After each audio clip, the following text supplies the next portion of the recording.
Hansel and Gretel lived with their father and stepmother in a small cottage on the edge of a vast forest. Times had become difficult, and food was scarce. Their father did his best to protect them, but the stepmother's patience grew thinner by the day. One morning she abruptly announced that they were going into the forest to gather wood.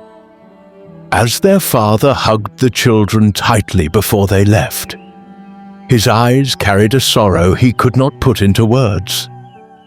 They walked deeper into the forest, where the trees grew taller and the sunlight struggled to reach the ground. Suddenly, the stepmother stopped and told them to wait while she went ahead to look for better firewood. She disappeared among the trees and never returned.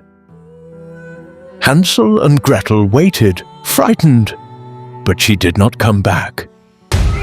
They wandered through the forest, trying to find the way home, but every path looked the same. As the sun set, the shadows stretched longer, and the forest grew cold.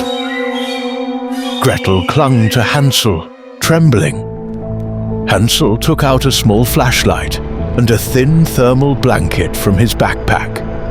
He gathered dry leaves to make a small bed under a tree, covered Gretel, and whispered comforting words. The siblings fell asleep under the soft glow of the moon. When dawn arrived, Hansel revealed a secret plan. Gretel asked how they would ever find home, and Hansel pulled out a small foldable drone he had brought without anyone noticing. He launched it into the sky. As it rose above the treetops, the drone's camera revealed something unexpected: a house glimmering deep in the forest.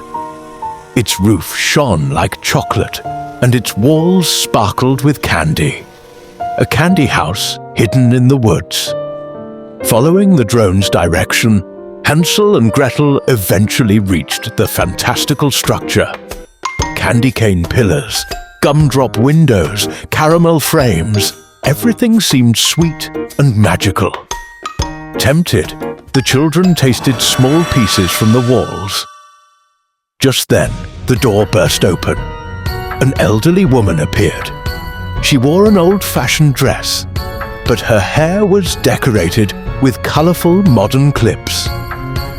Her face shifted from anger to a strangely forced smile as she invited them inside. The interior was even stranger. Though made of sweets, the house contained modern touches. A large LED television on the wall, a microwave on the counter, and bright lights overhead.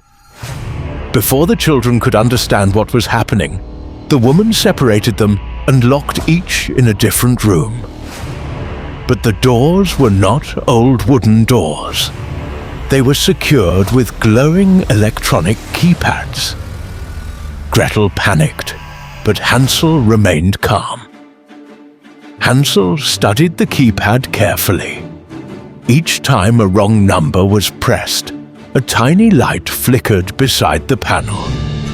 When the number was correct, the light stayed still.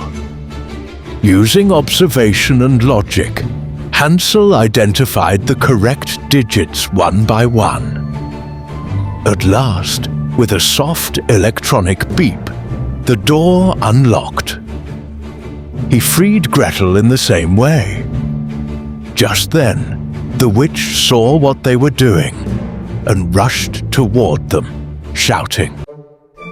Hansel reacted quickly.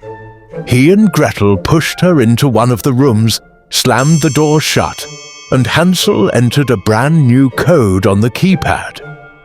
The door locked with a sharp click. The witch pounded and yelled from the inside, but she could no longer reach them. Hansel launched the drone once more to guide their way. Following its path, the children found a hiking trail, where a passing cyclist noticed them and brought them safely back to town.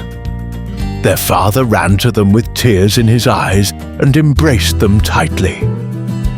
Hansel and Gretel never forgot their adventure, or how bravery, clever thinking, and a small drone helped them find their way home again.